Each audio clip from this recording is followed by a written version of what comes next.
എല്ലാവർക്കും പുതിയ വീഡിയോയിലേക്ക് സ്വാഗതം. ഭാഗ്യദേവതയായ മഹാലക്ഷ്മിയുടെ അനുഗ്രഹം പെയ്തിറങ്ങുന്ന ഒരു വെള്ളിയാഴ്ചയും സർവ്വ പാപങ്ങളും കഴുകിക്കളയുന്ന പുണ്യമായിട്ടുള്ള പൗർണമി തിഥിയും ഒത്തുചേരുന്ന അപൂർവ സുദിനം വന്നെത്തിയിരിക്കുകയാണ്. 2026 വൈശാഖ പൗർണമി മഹാവിഷ്ണുവിൻ്റെ കൂർമാവതാര പുണ്യവും ബുദ്ധഭഗവാന്റെ ശാന്തിയും ഒത്തുചേരുന്ന ഈ ഒരു ദിവസം നമ്മുടെ കുടുംബത്തിൽ ഐശ്വര്യം നിറയാൻ വ്രതം എടുക്കേണ്ടത് എങ്ങനെയാണ്?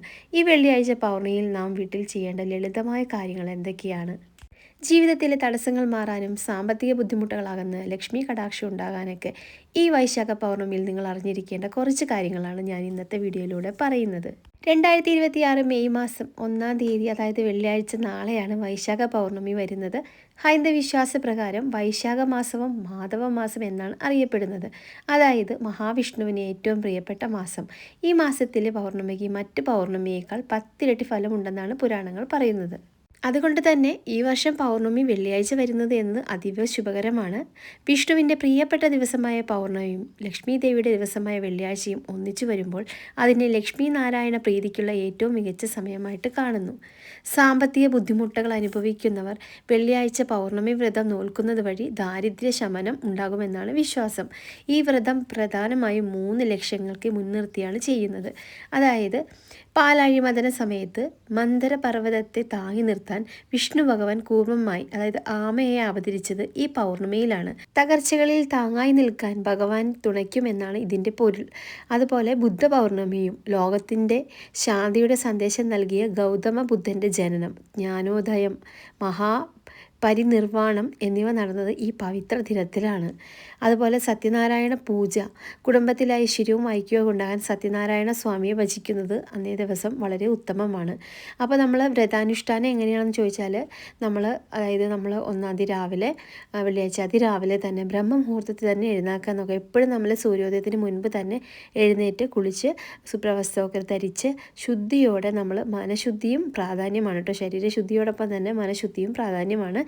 പിന്നെ പൂജാവിധി എന്ന് പറയുമ്പോൾ നമുക്ക് നിലവിളക്ക് കൊളുത്തി വിഷ്ണുവിനും ലക്ഷ്മി ദേവിക്കും തുളസിയും പൂക്കളൊക്കെ അർപ്പിക്കണം. ചുവന്ന പൂക്കളൊക്കെ വെളുത്ത പൂക്കളൊക്കെ വെക്കുന്നത് നല്ലതാണ്. നന്ദ്യാർവട്ടം, അതുപോലെ ചെത്തിപ്പൂ, മുല്ലപ്പൂ, ഇതൊക്കെ ദേവിക്ക് പ്രിയങ്കരമാണ്. പിന്നെ അതുപോലെ പൂർണ്ണ ഉപവാസമോ അല്ലെങ്കിൽ ഒരു നേരം പച്ചരിച്ചോറ് കഴിച്ചുള്ള ഒരിക്കലും എടുത്ത് നമുക്ക് വ്രതം എടുക്കാം. വെള്ളിയാഴ്ച പൗർണമിയിൽ പാൽക്കഞ്ഞി നിവേദ്യമായിട്ട് നൽകുന്നതും അത് പ്രസാദമായി കഴിക്കുന്നതൊക്കെ വിശേഷമാണ്. പിന്നെ ഓം നമോ ഭഗവതേ വാസുദേവായ എന്ന മന്ത്രവും അല്ലെങ്കിൽ ലക്ഷ്മി അഷ്ടകമൊക്കെ ഈ ദിവസം ജപിക്കുന്നത് ഇരട്ടി ഫലം നൽകും കേട്ടോ.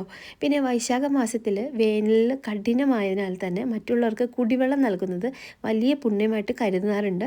സ്കന്ദപുരാണം അനുസരിച്ച് വൈശാഖ പൗർണമി ദിവസം വഴിപോക്കർക്കോ പക്ഷികൾക്കോ മൃഗങ്ങൾക്കോ ഒക്കെ വെള്ളം നൽകുന്നത് അശ്വമേധ യോഗം ചെയ്തതിന് തുല്യമെന്ന ഫലം നൽകുമെന്നാണ് പറയുന്നത്. അതുപോലെ തന്നെ പൗർണമിയുടെ അന്ന് വൈകുന്നേരം, അതായത് വെള്ളിയാഴ്ച സന്ധ്യയ്ക്ക് ലക്ഷ്മി ദേവിയെ നമ്മുടെ ഭാവനയിൽ കണ്ടിട്ട് നെയ്വിളക്ക് തെളിയിക്കുക ദേവിക്ക്. ചന്ദ്രോദയത്തിന് ശേഷം ചന്ദ്രനെ നോക്കി അന്നേ ദിവസം പ്രാർത്ഥിക്കുന്നത് മനസ്സിന് ശാന്തിയും കുളിർമയും നൽകുന്നു. പിന്നെ അതുപോലെ അരിയും പാലും പഞ്ചസാരയും ചേർത്ത നിവേദ്യം ചന്ദ്രന് അർപ്പിക്കുന്നത് ചന്ദ്രദോഷങ്ങൾ മാറാനായിട്ട് സഹായിക്കും കേട്ടോ. 2026 വൈശാഖ പൗർണമി വരുന്നത് മെയ് 1-ാം തീയതി വെള്ളിയാഴ്ചയാണെന്ന് പറഞ്ഞല്ലോ. അപ്പോൾ വെള്ളിയാഴ്ച വരുന്നത് കൊണ്ടുള്ള കുറേ പ്രത്യേകതകളുണ്ട് കേട്ടോ. ഈ വർഷത്തെ വൈശാഖ പൗർണമി വെള്ളിയാഴ്ച വരുന്നത് അതീവ വിശിഷ്ടമായിട്ട് കരുതപ്പെടാറുണ്ട്. അതായത് ലക്ഷ്മി പ്രീതിക്ക് വേണ്ടിയിട്ട്, മഹാലക്ഷ്മി പ്രീതിക്ക് വേണ്ടിയിട്ട് നമുക്ക് വെള്ളിയാഴ്ച മഹാലക്ഷ്മിക്ക് പ്രാധാന്യമുള്ള ദിവസമാണെന്ന് നമുക്ക് എല്ലാവർക്കും അറിയാലോ. പൗർണമിയും വെള്ളിയാഴ്ചയും ഒത്തുവരുന്നത് ഐശ്വര്യത്തിനും സമ്പത്തിനും കാരണമാകുന്ന ലക്ഷ്മി യോഗമായിട്ട് കണക്കാക്കാറുണ്ട്. വെള്ളിയാഴ്ചത്തെ പൗർണമി വ്രതം സ്ത്രീകൾക്ക് ദീർഘമാംഗല്യത്തിനും കുടുംബത്തിൽ സമാധാനത്തിനൊക്കെ വളരെ നല്ലതാണ് കേട്ടോ. പിന്നെ വെള്ളിയാഴ്ചയുടെ ഒരു അധീപൻ ശുക്രനാണെന്ന് എല്ലാവർക്കും അറിയാം. അതുകൊണ്ട് തന്നെ പൗർണമി വ്രതം കൂടി ചേരുമ്പോൾ ജീവിതത്തിൽ സുഖ സൗകര്യങ്ങളും സന്തോഷവും വർദ്ധിക്കുമെന്നാണ് വിശ്വസിക്കുന്നത്. നമ്മൾ എന്തിനാണ് ഈ പൗർണമി വ്രതം എടുക്കുന്നതെന്ന് അറിയാമോ? എന്തിനു വേണ്ടിയിട്ടാണ് നമ്മളിത് അനുഷ്ഠിക്കുന്നത് എന്താണെന്നറിയാമോ?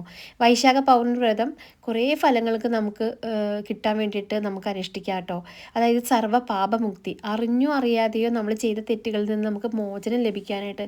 നമ്മൾ കുറേ കാര്യങ്ങൾ ചെയ്തിട്ടുണ്ടാവില്ലേ, നമ്മൾ ചിലപ്പോൾ അറിയാതെയൊക്കെ ഒത്തിരി തെറ്റുകൾ ചെയ്തിട്ടുണ്ടാവും. അതിൽ നിന്നൊക്കെ ഒരു പാപമുക്തി നേടാനായിട്ട് നമ്മൾ ഈ ഒരു ദിവസത്തെ വ്രതം എടുക്കുന്നത് നല്ലതാണ്.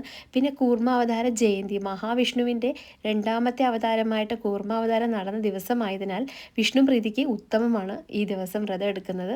അതുപോലെ സമ്പത്തും ഐശ്വര്യവും വരാനായിട്ട് മഹാലക്ഷ്മിയുടെയും വിഷ്ണുവിൻ്റെയും അനുഗ്രഹത്താൽ സാമ്പത്തിക ബുദ്ധിമുട്ടുകൾ നീങ്ങാനായിട്ട് ഈ ഒരു പൗർണമി വ്രതം എടുക്കുന്നത് നല്ലതാണ്. പിന്നെ ഏറ്റവും നല്ലൊരു കാര്യമാണ് പിതൃപുണ്യം. ഈ ഒരു ദിവസം പിതൃക്കൾക്കായിട്ട് നിങ്ങൾ തർപ്പണം ചെയ്യുന്നതും ജലദാനം നടത്തുന്നതും അവർക്ക് മോക്ഷം ലഭിക്കാനായിട്ട് സഹായിക്കും കേട്ടോ. പിന്നെ പൂർണിമയുണ്ട്. ശാന്തിയുടെയും സമാധാനത്തിൻ്റെയൊക്കെ സന്ദേശം നൽകുന്ന ബുദ്ധ പൂർണിമ കൂടിയാണ് ഈ ദിവസം. അപ്പോൾ പൗർണമി ദിവസം അതിരാവിലെ ബ്രഹ്മമുഹൂർത്തത്തിലൊക്കെ എഴുന്നേച്ച് നല്ല ശുഭ്രവസ്ത്രമൊക്കെ ധരിച്ച് ഭഗവാനെ നല്ല രീതിയിൽ പ്രാർത്ഥിക്കുക. വെള്ളിയാഴ്ച ആയതിനാൽ ദേവിക്ക് പായസമോ വെള്ള നിവേദ്യമോ സമർപ്പിക്കുന്ന ഉത്തമമാണ്. നമുക്ക് പറ്റുന്ന രീതിയിൽ എന്തെങ്കിലും നമ്മുടെ കൈ കൊണ്ടുണ്ടാക്കി ദേവിയുടെ മുന്നിൽ സമർപ്പിക്കുന്നത് അന്നേ ദിവസം നല്ലതാണ് കേട്ടോ. അതുപോലെ സാധുക്കൾക്ക് ജലമോ ഭക്ഷണമോ ദാനം ചെയ്യുന്നതും നല്ലതാണ്. പിന്നെ ഏറ്റവും ശ്രദ്ധിക്കേണ്ടത് സന്ധ്യാസമയത്ത് നിലവിളക്ക് കൊളുത്തുന്നതുമായിട്ടുള്ള ലളിതാ സഹസ്രനാമോ വിഷ്ണു സഹസ്രനാമോ ജപിക്കുന്നത് നല്ലതാണ്. വൈകുന്നേര സമയത്ത് ഒരു പ്രത്യേക ഒരു സമയമാണ്. അപ്പോൾ ആ സമയത്ത് നല്ല രീതിയിൽ മനമൊരുക്കി പ്രാർത്ഥിക്കുന്നത് വളരെ നല്ലതാണ്. വെള്ളിയാഴ്ച സന്ധ്യയ്ക്ക് ലക്ഷ്മി ദേവിയെ നമ്മുടെ മനസ്സിൽ കണ്ടിട്ട് നെയ്വിളക്ക് ദേവിക്ക് തെളിയിക്കണം. ചന്ദ്രോദയത്തിന് ശേഷം ചന്ദ്രനെ നോക്കി പ്രാർത്ഥിക്കുന്നതും മനസ്സിന് ശാന്തിയും കുളിമയും നൽകും കേട്ടോ. അതുകൊണ്ട് തന്നെ അരിയും പാലും പഞ്ചസാരയും ചേർത്ത നിവേദ്യം ചന്ദ്രന് അർപ്പിക്കുന്നതും ചന്ദ്രദോഷങ്ങൾ മാറാനായിട്ട് സഹായിക്കും. അപ്പോൾ ഉറപ്പായിട്ടും വൈകുന്നേരം സന്ധ്യാസമയത്ത് വെള്ളിയാഴ്ച വൈകുന്നേരം നിങ്ങൾ ഉറപ്പായിട്ടും ചന്ദ്രനെ നോക്കി പ്രാർത്ഥിക്കുന്നത് നല്ലതാണ്. അപ്പോൾ അത് മറക്കരുത്. അതുപോലെ നെയ്വിളക്ക് കത്തിക്കാനും മറക്കരുത് കേട്ടോ. നിങ്ങൾക്ക് പറ്റുന്ന രീതിയിലുള്ളൊരു നിവേദ്യം ചന്ദ്രഭഗവാന് അർപ്പിക്കുന്നത് നല്ലതാണ്. ചന്ദ്രദോഷങ്ങളൊക്കെ മാറാനായിട്ട് നല്ലതാണ്. വൈശാഖ പൗർണമി ദിവസം ക്ഷേത്ര ദർശനം നടത്തുന്നത് അതീവ പുണ്യകരമാണ്. അതായത് നമുക്ക് പൗർണമി വെള്ളിയാഴ്ച വരുന്നതിനാൽ തന്നെ നിങ്ങൾക്ക് പറ്റുന്ന രീതിയിൽ മഹാവിഷ്ണു ക്ഷേത്രം ദർശനം നടത്തുന്നത് നല്ലതാണ് കേട്ടോ.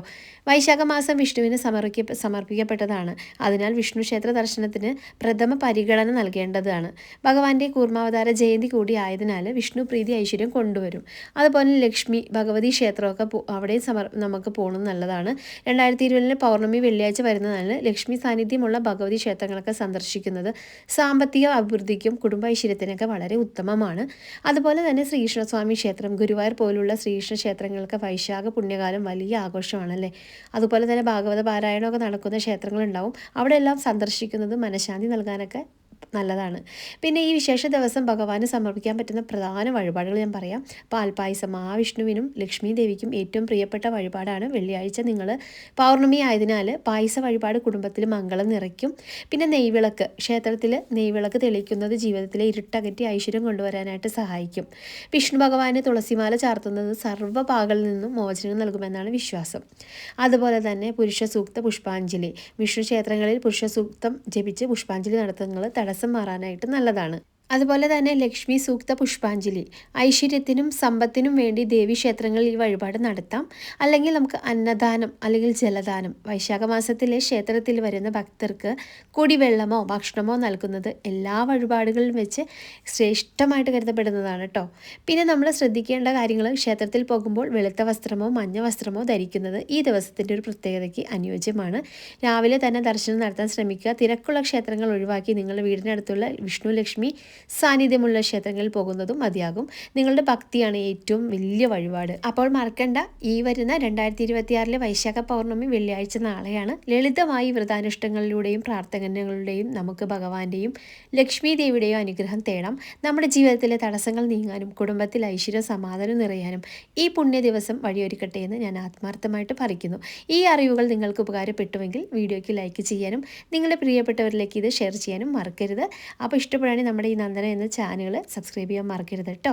അടുത്ത വീഡിയോയുമായിട്ട് വീണ്ടും കാണാം. അതുവരെയ്ക്കും എല്ലാവർക്കും നന്ദി, നമസ്കാരം.